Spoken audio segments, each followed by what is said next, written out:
Hi, everybody. Tim Hughes here. I'm really excited to be introducing this digital download special that we're running rather than on the Fridays at 2 o'clock, but we're running it on Thursdays or Thursday today, just to make sure that we can get our special guest in, which is Simon Kemp.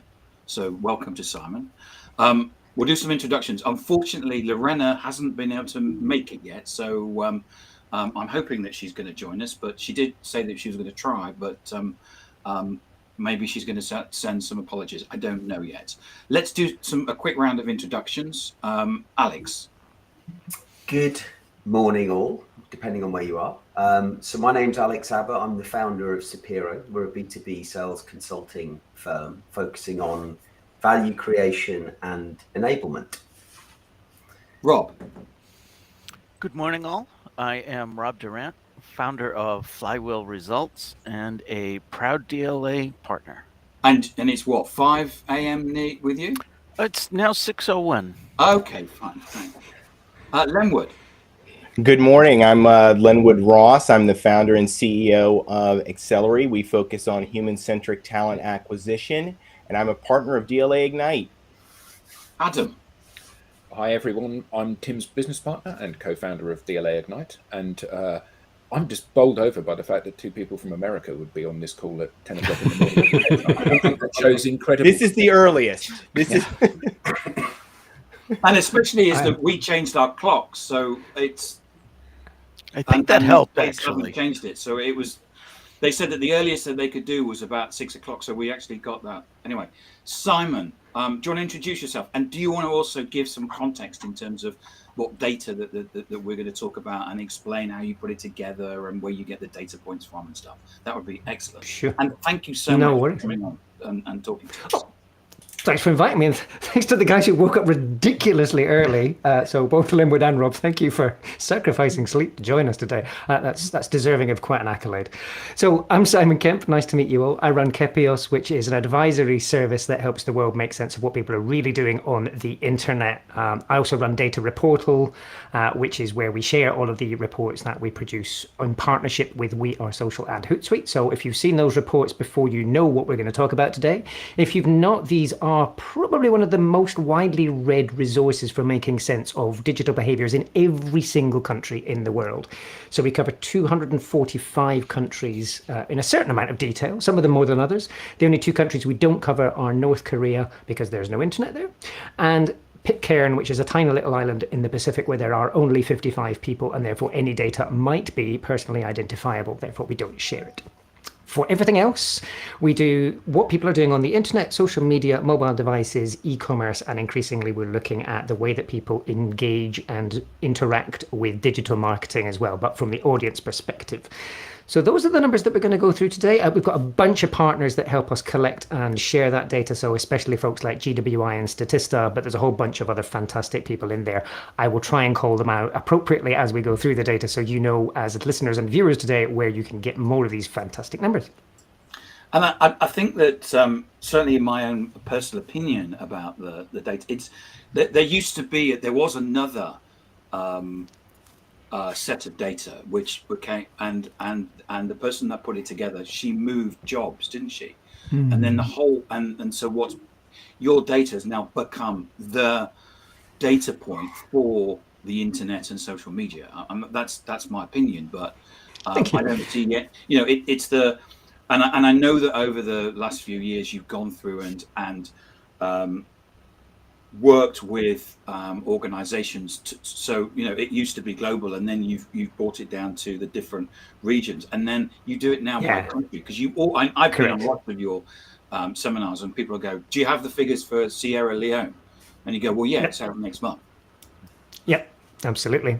And in fact, just on that, they are all out in February. So the brand new set of data, we're already working on it. We will have our new country reports in February 2023. So hopefully very soon we will have a new round of numbers. But obviously, we've already got the 2022 numbers up there. So if you need numbers now, you can get those. And they're all free. That's the thing I completely forgot to mention. You can access all of these reports completely for free whenever you like over on datareportal.com. And every presentation I give, because we all use the data.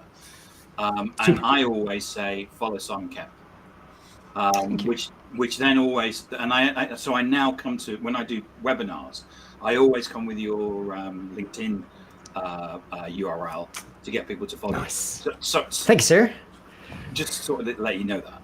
I think the thing about your data is that it's in a world of superlatives and sleight of hand, it is one truth point around data. And what's really interesting is that in every presentation that I've done where I have used one of your slides and said, this is from, and told them exactly where it's come from, it's the one piece of data that we never, ever, ever get challenged on. So, for example, there will be large pale blue CRM companies that produce data about stuff. And typically you would show that sort of data to a prospect or a client, and they would say, well, of course, they've got a vested interest in saying that, haven't they? And they have, and I'm not saying that the data isn't true because of that, but there is always an undercurrent of, okay, this is helping to tell the particular narrative that I want to tell in order to sell more of my product to somebody. Whereas yours, we put the stuff up and people just go, okay, that's really interesting. Never is there a question that there could be an undercurrent of sleight of hand or not complete transparency. That's the plan. I think, as I'm sure we're going to dig into some of the individual numbers. So just to give some context to that before we go in there, all research, all data has its flaws. None of the numbers in our report are perfect in the sense that numbers are only ever the start of the conversation. Data isn't an answer. It is something that allows you to make a better informed decision, which leads to an answer. But without data, you're going to be guessing in the dark a lot of the time. Now, I would always encourage people, wherever possible, get a three-dimensional view of data. So this is something that we talked about with GWI just last week as well. So GWI is one of our main report partners, and they do one of the best surveys, if not the best survey on digital behaviors in the world. But they also say, wherever you can, look for three separate sources to inform your decisions when it comes to data, because only when you've got those three different angles can you make fully informed decisions in confidence. So I will be giving you numbers based on the ones that I think are the most appropriate for today's answers, but remember that there are always other answers out there, and it's always wise to check those answers too. Yeah, I saw a piece of research recently which said we asked email marketers what they thought of email marketing. and of course we know what the answer is. Email marketing. So there is data, and there's data. There's also, and I'm not going to name them, but there is an individual who constantly leaves comments on LinkedIn that says this has to be true because it says so in my book. His book. It's a good perspective. And his book is based on opinion, not on data. So there is this certain amount of not saying it's fake news, but there's a certain amount of a line between what is what is real and what is not real. Artistic license. Yes. Who wants to go first in asking Simon a question? I'm happy to. Yeah, go on, Rob. So, Go, Rob. Simon, one of the charts that stood out to me most was the social media platform audience overlaps chart. Yeah. That's in your deck. That was slide 113. What do you To be precise. think? Yeah. Of the hundreds that are in there. What do you think are the implications and maybe more importantly, the suggested actions for marketers when, for example, they see that over 50% of the LinkedIn users are also on TikTok? Yeah. So, Rob, this is one of my favorite slides as well. Thank you for bringing this one out. So this comes from GWI. You're going to hear reference GWI quite a lot here because I use their data for all sorts of things. But so their survey analyzes working age adults, so 16 to 64-year-olds across 48 of the biggest economies in the world. That base, just to give you a perspective, is roughly 80% of all the internet users in the world. So it's pretty representative of everybody out there, although admittedly it focuses on larger economies. But nonetheless, considering that that is a big chunk of the social media world, that data provides fascinating insights. We could quite easily talk about that single chart for at least a full hour, if not more. But let me give you a couple of things that I pull out of that. I think the most important one, so the key stat that I would focus on in there is that regardless of what social platform you're looking at, even the very biggest of the platforms out there, you're going to be able to reach more than 98% of the users of any given social platform on at least one other platform. So this idea that you can reach unique users on a particular platform, there's going to be one or two of them, but in reality, you can reach social media users across multiple platforms on a regular basis. And that then leads you to much more interesting questions. So let me step back a bit even from that chart. 93 to 95%, depending on which set of stats you look at, of internet users already use social media if they're in the relevant age groups. So obviously most social platforms restrict use to people aged 13 and above. 93 to 95% of internet users already use social media. 75% of all eligible age groups, regardless of whether they're even on the internet, use social media. So it's clear that social media as a base is huge, right? But from that perspective, your questions then are, how do I use social media to really better reach my audiences and deliver value? Knowing that you can reach social media users across multiple different platforms, I think gives you a bit more freedom. You don't need to panic too much about whether you should be on platform X, Y, or Z. You can say, with one or two of these big platforms, I'm going to reach the vast majority of these users. And then I can make choices. If I still have some bandwidth and budget left, I can then select other platforms based on creative opportunities, based on particular formats that they allow me to do, based on usage contexts even. So when does my audience use this particular platform? What are they using it for? What's the right kind of thing that I could deliver to them? And how is that different to what I would deliver on another platform? So you brought out LinkedIn there. Let's suppose that a lot of the people that are tuning into today's conversation are B2B marketers, because it's one of those things that doesn't often get enough attention in the marketing conversation. Just because you're trying to reach a B2B audience doesn't mean you need to only focus on LinkedIn, although it is obviously a great place to start. But if you think about it, Twitter is also a great place to come in and reach those kinds of people.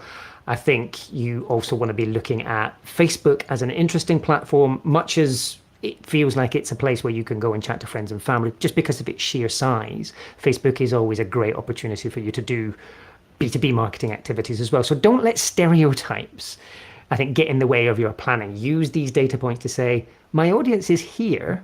They're all over the place doing lots of different things. When is the best time and place to reach them with the message I care about?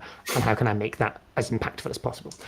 As I said, Rob, I could talk about that chart all day. So that is a not so succinct and rambling start to the answer. If you want to dig into that, by all means, please come on with the following question. But the good news is that there's so much more related to that conversation that we can go back to in other questions as well. Excellent. I have a follow-on question to that one in terms of how businesses, and it's not specific to any data points in the report, but I think you raise a really valid point there about business users, consumers of business products are on these other platforms, yet companies themselves don't feel comfortable marketing to them on those other platforms because they don't feel it's in the right business environment. And I think, Alex, that as an observation. Hey, Lorena, thanks for joining us. Woo. Hi. Just How are introduce you doing? Lorena. Excuse me. Yes, no. Excuse me, because I had some errands to do, so I'm a little bit late. I'm in Madrid right now, but Hello. thank you. Hello, nice to meet you, Simon, and to all the DLA team. Yeah. Thanks, Lorena. Thanks to you. I'm so happy. So I listen. Cool. So, Alex, So I think on that. Lorena, just to say, just to summarise, we are we're answering Rob's question, which is about different people on different platforms. Sorry, Simon. It's all good. No, so Alex, that's a great question. I think we often put ourselves into buckets and pigeonholes as marketers. Like, so this specific thing is relevant for this job and that's all we can use it for. And I think we forget that when we're talking to B2B audiences, for the vast majority of the time, they're human beings. Even people in procurement are human beings, apparently, which is sometimes a fascinating insight. No disrespect to procurement people whatsoever.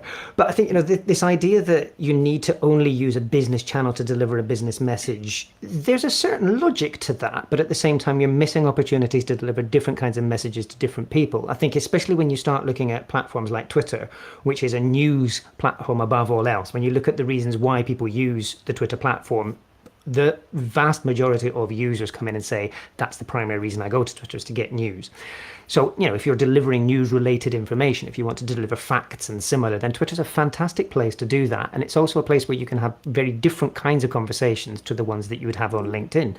They're not always comfortable conversations. Admittedly, Twitter can be quite a noisy environment, but nonetheless, as a marketer, provided you understand what you're setting yourself up for, then it is a great place to have certain kinds of conversations. And likewise, if you wanted to do business activities on TikTok, if you're reaching younger users who may be influential in a certain kind of decision-making process, then absolutely it's worth considering.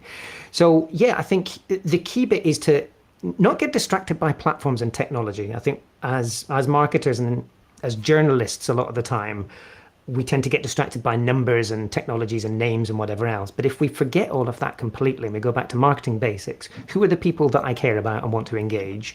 What are the things I want to influence in terms of their thinking and their behavior? And what do I need to share with them in order to change those thoughts and behaviors? Then all of a sudden you've already narrowed it down to, these are the times and places when my messaging is going to be appropriate. And therefore these platforms are good places to deliver that messaging to this audience in those times and places. That's a much better way of doing it, rather than going, what's the hottest social media platform out there? What's the next big thing? Which in all honesty is going to lead you to all sorts of jumping around and getting distracted and exhausting yourself a lot of the time. Yeah. That's great. Thanks, Simon. Any people want to come back on that? Well, I kind of think that follows on to the question. You had that face, Adam. Yeah, the question that I wanted to ask. So for the people in the audience, Tim and I were traveling 4 years ago, we were in Singapore, and we met up with Simon. We already knew Simon from social, so we were kind of friends, and we had been consuming his content for a long time prior to meeting him face to face. And it was lovely because when we met up, we were sort of felt like we were old friends, and we were very much singing from the same song sheet in terms of everything that we were doing.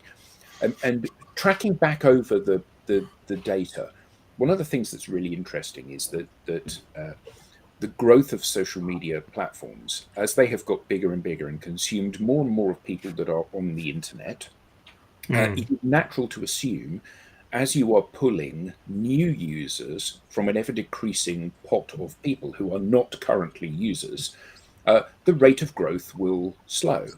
However, the rate of growth hasn't slowed, which is one of the things that I find absolutely mind-boggling, because all of your kind of knowledge about how the world works has been challenged by this. So my question was this: given that 93.5% of people with an internet connection are active social media users, new networks like TikTok keep coming out to consume some of those people, how can the established players like Facebook, YouTube, Instagram, even TikTok, how can those platforms continue to drive growth? Because there aren't any people left to join Facebook. Everybody's on there. So how can that be stagnated? And interesting that the number of the amount of time that people spend on social networks actually isn't really growing. In the last 6 months, it's only grown by a minute. It's gone from like 2 minutes 28 to 2 minutes 29. So there's a tiny little increase in use, although that may not be reflected by some of the people on this call who may be using it much more. But when you're fishing in that smaller and smaller pool for new people to join your platform, what's going to happen? So, you're bringing in quite a few different things there, Adam, and my memory when it comes to questions is terrible, so I'm going to answer the first one and forget the other two, so remind me to come back. So first of all, actually, we are starting to see growth slow, but I think that I'm gonna come back to explain why we don't need to worry about that. So we saw a big surge in adoption of social platforms during the COVID years, as they're going to be forever known in my lexicon. So the COVID years, we saw this big boost because a lot of people who had resisted coming on to social platforms up until that point realized that that was the only way they were going to get to speak to their grandchildren, or that they were going to be able to carry on doing their business and whatever else. So there was an artificial acceleration of adoption during the past 2 years, and inevitably that brought a lot of the remaining people that weren't using social, who were already online, into the social world. We're going to see those numbers slow down. So the most important reason for that is is the adoption of the internet cannot continue to grow at the rates it has been. So by the end of 2023, more than 2/3 of the world's population will be online. They will be a supermajority. The laws of maths state that it cannot continue to grow at the rates that it had been indefinitely because there are just not enough people, exactly as you said, Adam. So we're going to see those growth rates slow down. That is not in any way a problem because scale is not the answer here. So we've already got close to 3 billion users on Facebook. We've got more than 2.5 billion on YouTube. We've got more than 1 billion on another 5 platforms. Let's stop panicking about scale because the more important number in all of that is that the average social media user of any age across the entire world uses more than 7 platforms every month. So it sort of goes back to Rob's question from earlier. I think what we've got is these overlaps in audiences. We know that there are more than 4.7 billion social media users around the world. That number is more than big enough to justify getting excited. How you then choose to break down where you interact with them in social platforms and whether you even choose to call them social platforms is a much more important question. So to come to your point about time spent, now that time hasn't massively increased. There is inevitably a little bit of cannibalization between some of the smaller platforms to the bigger platforms. But what's most interesting, and this depends a little bit on which data points you're looking at, TikTok has suddenly jumped to almost the top. So this sort of flops and flips every quarter at the moment. Data from data.ai, who allow us to analyze behaviors on mobile phones, use of social apps. YouTube and TikTok fighting and swapping places at the top of those rankings, roughly 23 hours per user per month, which is incredible. It's more than a waking day for both platforms each month. But if you look at where that time has come from, the question is, has the TikTok time cannibalized time from Instagram and Facebook? The answer is there's not a lot of evidence to show that that's been at scale. Most of those 23 hours seem to have come from somewhere else. And I'm guessing a lot of those 23 hours have come from things like broadcast TV. When you look at the people who spend a lot of time on TikTok and the reasons why they're going to TikTok, they're going there to be entertained. They're going there for sit back content. They want to be entertained and amused. TikTok does that brilliantly, and it does it in many cases far better than a lot of the TV options that people outside of Western markets are going to have available to them.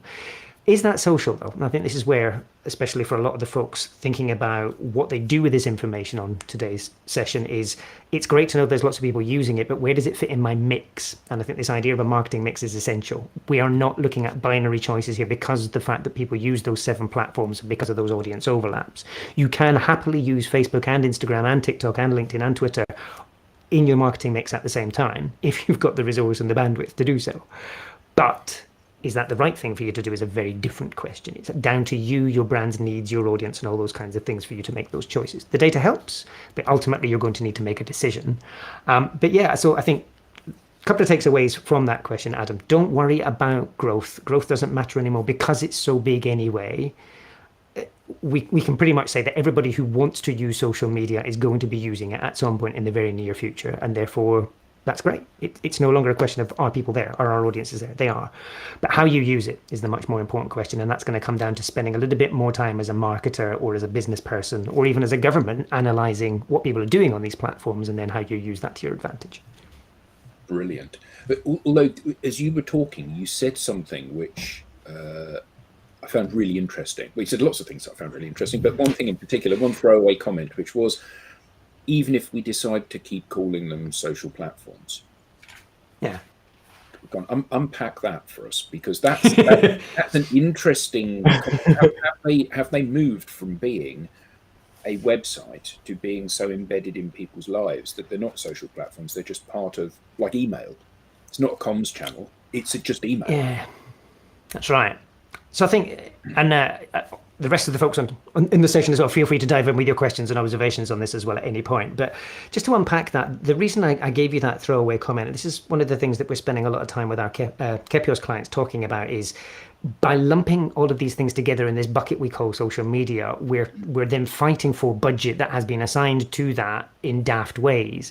In my mind, if you're building a marketing plan today, especially with the rise of ad-supported streaming platforms like Netflix, if you had to choose how to allocate your budget between Facebook, TikTok, and Netflix ads, I'm inclined to say TikTok is closer to Netflix today than it is to Facebook.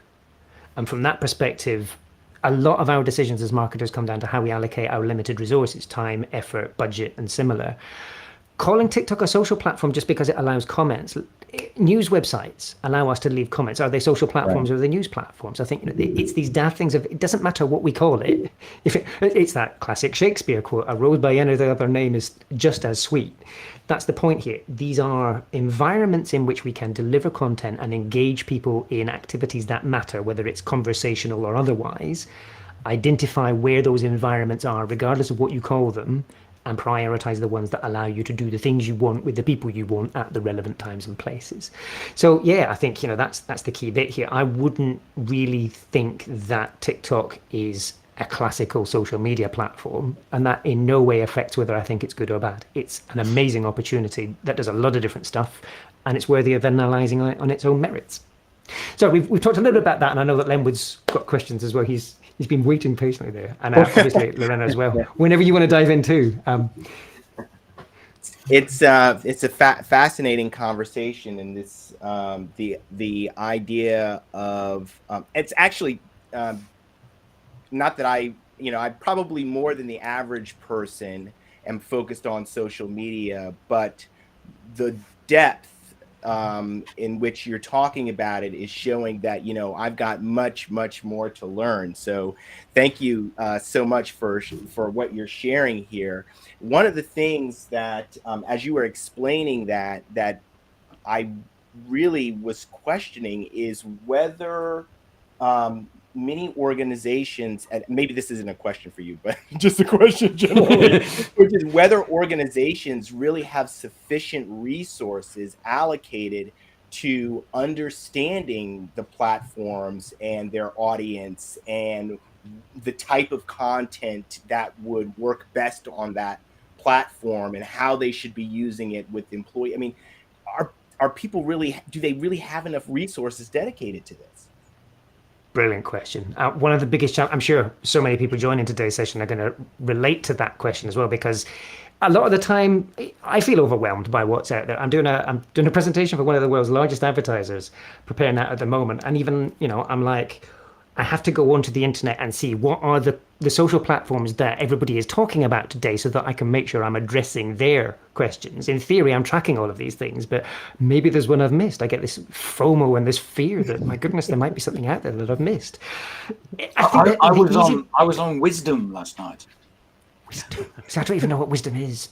Tim, what's Wisdom? It's a podcasty type platform. I'll be It's a speaking social with somebody. audio. Social audio is the bracket would be. Social audio, okay. I'll be speaking with somebody who's launched Frankie later today. It I've got is FOMO again now. I'm terrified. it is food reviews. Lovely. Interesting. That one I'm gonna. What was that again? Was it called Frankie? Frankie. Definitely gonna check that one. Franki. Thanks, Rob. Another one to add to my list. Things to go and analyse. But Lenwood, if it's all right for me to sort of take that question a little bit further, I think this is one of the things that keeps us up awake at night, and in reality, it shouldn't, because we don't need to know how all of these things work and what they are. So I think this goes back to Rob's initial question of, because there's so many overlaps between the audiences of all these things, in all honesty, we're speaking to the same people again and again. I think this is the most important thing. So as you go through 2023, as new platforms come along, I'm guessing we're going to get a question about BeReal. I'm checking the questions now. I'm guessing we're going to get a question about BeReal from somebody at some point. I think BeReal is fascinating as an environment, but should you as a marketer be prioritizing it? Let me give you some context to that. There are currently roughly 20 million daily active users, depending on which data source you look at. And there's all sorts of wildly differing stats there. But the one I'm going to choose out of everything I've seen, 20 million is probably an optimistic but fair assessment of the number of daily active users on BeReal. There are 2 billion daily active users on Facebook still, despite all of the media stories of Facebook is dying and all the other nonsense that you'll read in those clickbait headlines. Facebook still has 99 times as many daily active users as BeReal. Now, does that make one of them better or worse for your needs? depends entirely on what you're trying to do. And I think as a marketer, we need to stop getting distracted by all of this hype and hyperbole and superlatives, as Adam was saying earlier, in all of these headlines. Those numbers are interesting, but they're not the answer to our questions. If you know that you want to reach a very specific niche of people and you know you can find them all on Reddit, Reddit is a great place for you to be. That doesn't mean it's the only place you should be. So I think as a marketer, don't panic. You definitely do not need to be on all of them. And I think that's the most important takeaway from that overlaps chart, is doing one or two of these things. Doing one, in fact, well, is more than enough to get you most of the way done. So theoretically, I live in the world of social media. I publish stuff to all sorts of different websites and whatever else. I do LinkedIn as my main one, and that's 80% of my effort. I then do a bit of Twitter, and that's probably the remaining 19%. There's 1% left, and occasionally now and again I'll put something up on Facebook. But in all honesty, even though I know the value of it and I know what could be achieved if I invested lots of time and effort in doing different things, doing one or two things and doing them well is way better than spreading yourself thin across too many things and making no impact. So yes, Benwood, it is incredibly difficult to keep track of all digital trends, but you don't need to. Yeah. But FOMO is real. Oh, totally. Absolutely. Do not disagree with that whatsoever. But I think it's just, it's like saying, what are all the great parties I'm missing while I'm at this one? It's like, it's not going to do you any favors. You're just going to end up exhausted and ill by the end of it. And, actually, there's a lot of stuff going out. So the folks at Hootsuite have been doing a lot of things recently about the mental health issues that are faced by a lot of social media practitioners because they're stretched in so many different directions. I think it is an important thing for us to consider. Your job is not to be everywhere all the time. Your job is to deliver your objectives as best you can with the available resource. Let's not kid ourselves. We're not superhuman. Do the best with what's available to you. Yeah, I like As that. a marketer, is there value in first mover advantage? There is, but goodness, it's hard work to do it more than once. And you are absolutely clutching at straws each time. So that's a very pertinent question. Thanks, Rob. I was thinking about this earlier today. There is always a brand or two that does an amazing thing on that new platform and they make the headlines and everybody's like, if only that had been us. I can name you one or two brands that have done that consistently on more than 3 platforms. And that's about it.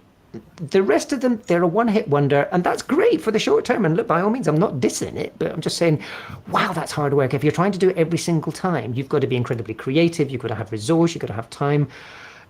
To be honest, I would much rather invest my time and effort as a marketer with limited resources in the place that I know we're going to deliver a great result. And if the next big thing becomes a really big thing, I'll learn how to use it in due time. So yes, first mover advantage for every now and again. It's like the stock market. You can quite easily be the guy that makes $1 million. You can be the lady that makes $1 billion in crypto. But there's one of them out of the millions that lost money. So, yeah. And so just picking up on William Shorten's question there, picking up the being real. Simon, how do you turn up to those different platforms and how do you flex your authentic personality? Brilliant question. Thank you for that. So I think, William, in response to that, how do you turn up there? I think the first thing to do is understand how the audience uses it. Well, first of all, let me rewind. Do you need to be there, and is it a better use of your time and effort versus all the other things that you have available to you? So that's the first question. What is it that you think you're going to be able to achieve differently on that platform that you cannot achieve on the ones you've already got your head around? Considering that, especially when it comes to BeReal as a platform, all of the users on BeReal use another platform. It's just inevitable at the moment. You're not going to get any unique audience there. So this is not a new user. This is somebody you can already reach elsewhere. You're just reaching them in a different way with a different kind of content. So that's the most important thing. What is it about the platform that entices you? If the answer to that is it's in the headlines and it's got some sexy numbers, I'm going to really frustrate you. I'm going to be inappropriate even for a business conversation. If it's the big numbers that are attracting you, there are plenty of adult entertainment sites out there that have way better, bigger numbers. If it was just those reach numbers that you were looking at, that's what you should be doing. You know that's wrong for your business context, and that's the important question. Is this a good business context for me to deliver results? Therein you start. And then you start to say, from a content perspective, what's good? What's my audience using it for? Why are they turning up there versus Snapchat versus Discord versus all the other stuff? Have a look, have a play around with it, spend some time on there. If you as a user get excited by it and you can see what to do with it, by all means go ahead. I'm going to confess, so Clubhouse, you remember Clubhouse? So I dived in with both feet and all limbs when it first came out. I loved it, and it lasted about 6 weeks, and then I fell out of love with it because it became an ego fest. It was nasty, and I just sort of was like, I didn't need We- to turn we out to didn't another blame room where fun. somebody was. We Sorry? invested probably about 3 months in it, and then found that we had a discussion and we realised that our audience was probably on LinkedIn. And look, I'm not in any way saying that Clubhouse is not a great place and that the 6 weeks that I spent on it were not amazing. I learned some fantastic insights from people that I would never have connected in other places, and I think that was lovely about Clubhouse is I met different kinds of people, but I just could not continue to invest in it as a marketer over time because other things required me to prioritize. So, William, to your question, that's the first bit of the answer. Your authentic bit is, I think, show up with the personality that's most appropriate for that setting. How you work in your office versus how you talk to your colleagues at the pub versus what you do on a barbecue at your friend's house on a Saturday night are going to be different facets of your authentic self. They're all your authentic self. Choose which bits of it you want to bring to that conversation and be human. I think that's the easiest bit is just don't pretend to be something you're not. Sorry, I could go on all day. Lorena, you've not asked your question yet, so I'm going to Yes, I have pause a there and question. Yes, I've been focus for going you. through. Yeah, thank you very much for the information. And I've been through the analysis, and I saw numbers and numbers and numbers. For example, when you, Hi. no, it's all right. And when you, for example, show numbers about how people or how much people look for branding, you see that Kenya is one of the countries that has the highest number. So when if you think about Kenya, you think it's a poor country. So, and then it brought me to the quality of these numbers, of not the only quantity but quality. So, do you? Because my question actually is LinkedIn, for example, is the emblematic professional network, and it does not appear as one of the highest visited platforms. So, do you consider when you do your analysis only numbers or also quality of use of the platforms, or is this a task that we have to do when we work with the platforms? Yeah. Great question. Brilliant question. Thank you for that. And absolutely, quality is the most important thing. And ironically, I publish quantity so that you can move beyond quantity questions. So one of the, in my justification, in my sort of defense here, all the data we provide is to allow you to move to higher value questions. Like I said at the beginning of today's conversation, data isn't the answer, it just allows you to make better decisions. And I think when you look at the LinkedIn numbers in particular, this is specific just to LinkedIn in our reports, a couple of things to note. One is that LinkedIn does not publish active user figures. Even in the advertising reach figures that they publish, which we share in the reports, that's based on total registered users. So they're not comparable on a like-for-like basis with the other platforms that we include in the report. That's not to say the numbers are in any way better or worse, so don't let that distract you. But it doesn't make that, I'm assuming you meant the list of most used platforms where we've got the 17 platforms with more than 300 million monthly active users. Based on my analysis, and I'm very happy for somebody from Microsoft or LinkedIn to correct me here because I would love an actual number, but based on my analysis, I don't believe that it quite reaches 300 million monthly actives. There are a lot of people that only use LinkedIn very occasionally to update their CV still, despite the amazing opportunities we know it offers. For the average person on the street that isn't in sort of the work that we do, to be honest, LinkedIn is an occasional thing, and it's incredibly valuable when they come in, but they're not going to be in there every day like you and I, updating and posting and sharing. So that doesn't detract from the value of LinkedIn. I think even though it has a smaller niche audience, it's still a valuable one. I was some days ago at LinkedIn here in Madrid, and they told me that 80% of their users are passive users. 80%. Yeah, it's So quite it's significant. a huge number, yes. But then of those users, the latest numbers that they've got, so out of the data that we see from their ad planning tools, 850 million registered users. So even at that rate, we're looking at, I mean, even if that was only 100 million, I'm doing them a disservice by that number. It's probably higher than that. But even if it was only 100 million, those are high value people. So I would rather have 100 million high value audience people that I could reach with rather than completely random folks that are less valuable in my context. This comes down to targeting. But yeah, I think, to your point about whether you're looking at quality versus quantity, this is the most important thing when you're choosing how to focus your efforts as a marketer. Don't get distracted by those big numbers. Even on Facebook, there are reasons to be wary of the big numbers. Facebook themselves, in their earnings announcements to investors, say that 11% of their user base on Facebook is probably duplicate accounts and 5% is probably fake. That means that 16% of their total active user base may not be the kinds of person that you want to target because you've already reached them elsewhere, or because they're not authentic humans. Now, those are based on Facebook's own numbers. I'm not saying you should or should not, but even 85% of 3 billion people, that's a massive number to reach, and therefore get excited by it. I'll pause. Thank you very much. Thank you very much, Hi. Simon. Thanks, Lorena. Great question. Yeah. Thank you. Thank you. So Who's going next? Alex, are you? Oh. yeah, I'll go next. So social is clearly a huge and growing part of our lives, providing a significant opportunity to connect and learn from others easily. Yeah. From a B2B perspective, when we think about some of the things that have been discussed and the importance has, I know the report sort of focuses on the paid media side of things and the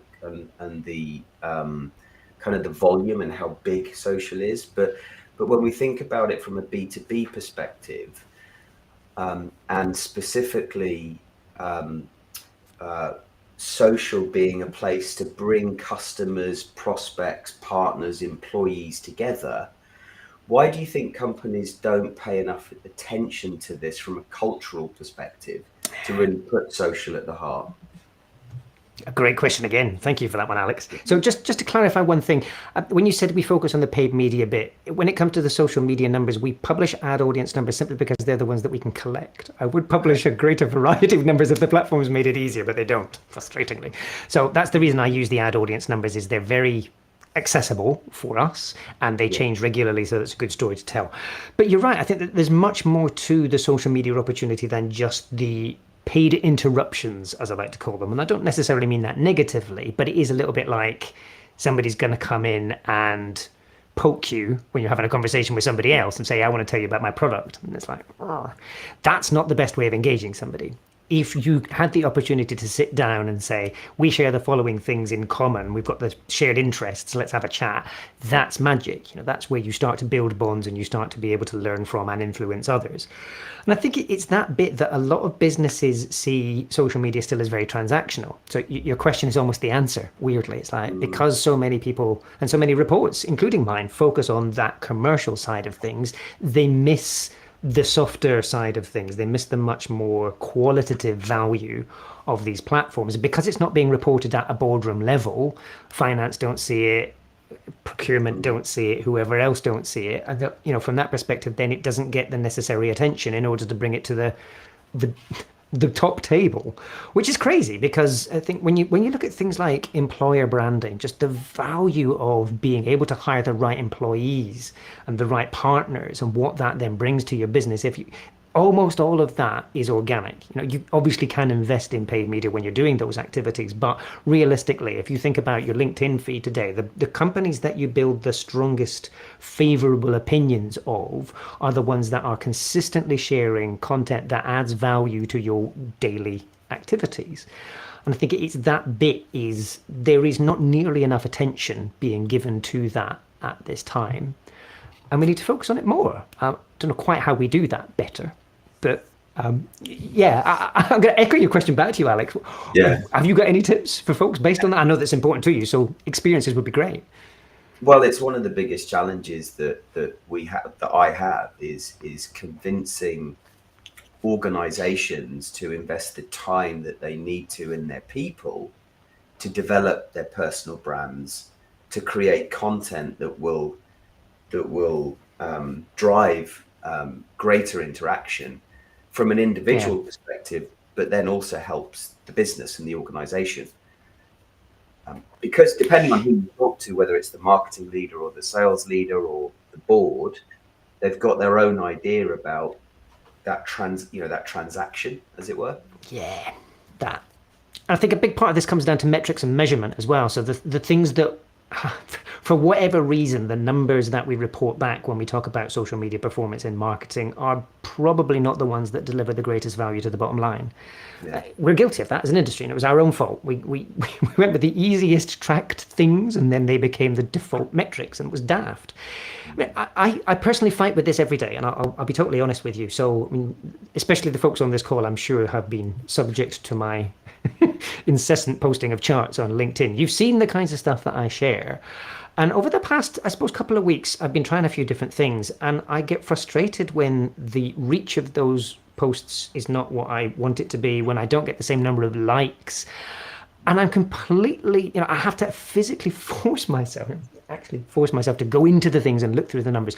What's the quality of conversation? What's the value of new kinds of engagement that I'm getting from this? And does that have value? The irony is that a post might get a very small number of views compared to what I would like it to deliver. It may get very few likes, but I may get one person that engages with it who becomes a business lead, who becomes a new partner, and whatever else. And that must be where I focus. And yet, as with everybody else in this industry, I get distracted by the headline metrics. I want the instant gratification of bigger numbers. And we're doing ourselves a disservice if we stop paying attention to them and know what matters and measure only that. We'll not only be a lot more comfortable and less FOMO, to Linwood's point earlier, but we'll also have a little bit more sort of focus on adding value, and then we'll know that the time we invest is worth it. But I'm as bad as anybody else, so I think it's easy for dopamine me. takes over, doesn't it, sometimes? It does, Didn't totally, it? and it's ridiculous. Yeah. I'm guilty as well. Great question, Alex. Thank you. And anybody else, or is it just me? It's just you now. So Simon, my question was about search and people using social media as a platform to search. And there's lots of places where we can go to search. Google. I even believe that Microsoft have got a search platform. But people, I'm being told by our customers that they're being found on social media by people coming to social media and searching for stuff. Yeah. So you get some figures. So rather than me giving them, why don't you give us your view and the impact that you have on that? Yeah, just because you mentioned it, I feel like I'm duty bound to give you the numbers now, so it doesn't look like we're being glib. 92, in fact, more than 92% of the search engine market share belongs to Google. Bing then has 3.5%. So just to give you perspective, anything after that has less than 1%. But as you rightly point out, I mean, search behaviors, and I think I need to qualify this because there's a very important difference between search as an activity versus searching for, which is what our audiences, our consumers, our customers would refer to it as. They're looking for information, they're finding inspiration, all that kind of stuff. The number of people who go to social platforms in their broadest sense, I mean, 75+% of people that use social media are going to social platforms to look for information about brands at some point. It may not be the primary reason why they go there, but when it comes to primary reasons for visiting social platforms, finding information about brands, seeking out content from and information about brands, half of working age adults say that is one of the primary reasons why they go to social media. Now, does that mean that they're actively going in there and doing a search for a category and then narrowing down things? No, probably not. They're going in there to see what Nike's just published. They're going in there to learn a little bit more about what the latest SaaS platform is doing on LinkedIn. They're going there to learn about the things that matter to them. Yes, they are increasingly doing active search in there as well, but at this point in time, even amongst those Gen Z, depending on where you are in the world, even amongst that younger group where people are more likely to go to a social network to find information about brands than they are to go to a search engine, the difference is very small. So they're using both, and almost 50% of them are going to both each time, right? So do not in any way think that this move to searching for things on social means that search engines are dead. They are absolutely not, and they're still a critical part of your mix. But what search engines don't do is discovery. So I cannot get serendipity in the Google first page, really. I enter a very specific query and Google has absolutely nailed how to give me a direct response to the query that I entered. That's what we use it for. That's what we expect. That's what we get. When you're looking at broader discovery, which is more about serendipitous learning of new things, when it's about discovering entire new product categories, let alone new brands, the internet doesn't do that so well, especially when it comes to shopping. Now, if you sort of step out of the digital world, think about the last time you walked down a high street, or last time you were walking to a dinner somewhere and you went down a random street and you suddenly walked past a new set of shops and you looked in the windows and you saw things and you thought, ooh, that is discovery, right? You weren't going out looking for it, but you discovered it. There was no search, but you still found, if that makes sense. And I think this is the bit that, because of the way that we behave on the internet, because we're quite often quite sort of considered in the way that we go to these following websites, we go to these platforms, and this is what we're expecting. That's what the next phase of opportunity in the marketing world around all of this is going to be. Now, one of the most important changes over the past 18 months to 2 years has been the growth of TikTok, not just because it's a great sort of content platform, but because of the way its algorithm works. The whole of the Western social media world was driven around social graphs. So the content that I saw in my feed was driven by who I followed and who I had connected with. And TikTok upended that because it went, nah, actually, it doesn't matter who you know. It matters what people like you are consuming and what they enjoy. And all of a sudden, obviously, everybody's scrambling because that experience was quite new. Now, as soon as other platforms understand how to do that, that magic is no longer unique, and therefore that perhaps cutting edge that TikTok had is going to be a little bit diluted. But it's now got sufficient momentum that it's not going to lose the gains that it's made.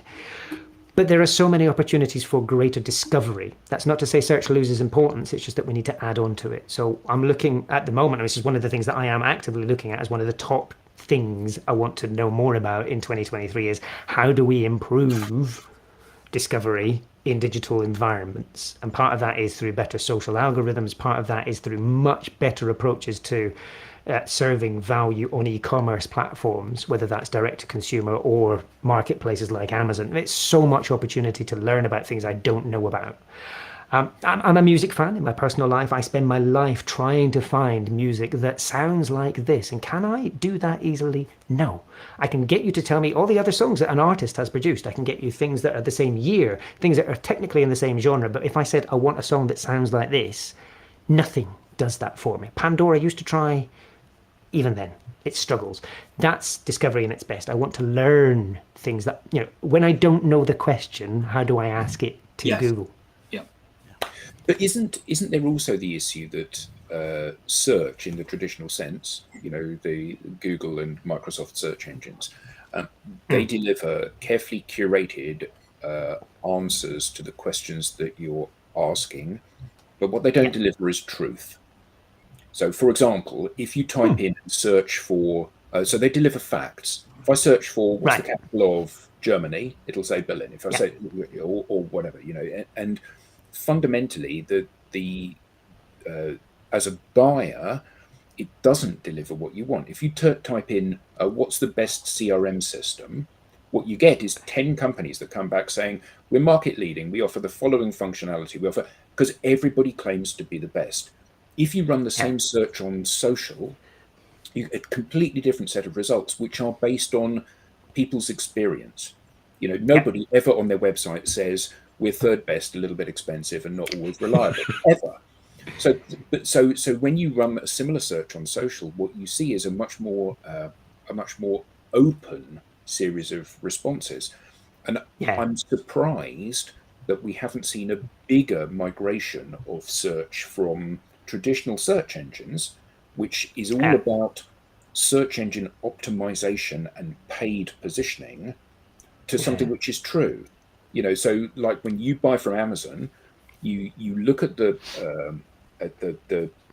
feedback, and the first thing you do is you go to the 1-star feedback, and you look at the 1-star feedback, and the 1-star feedback says to you, this said this was a beginner's guide, and it isn't. I didn't understand a lot of what they were talking about. It assumed I had a BA in statistics, to which you say, I have a BA in statistics. This is a perfect book for me. And it's that honest feedback that helps you curate whether or not this is the right product or service for you. And I think that I'm surprised that we haven't seen more of a move towards social search.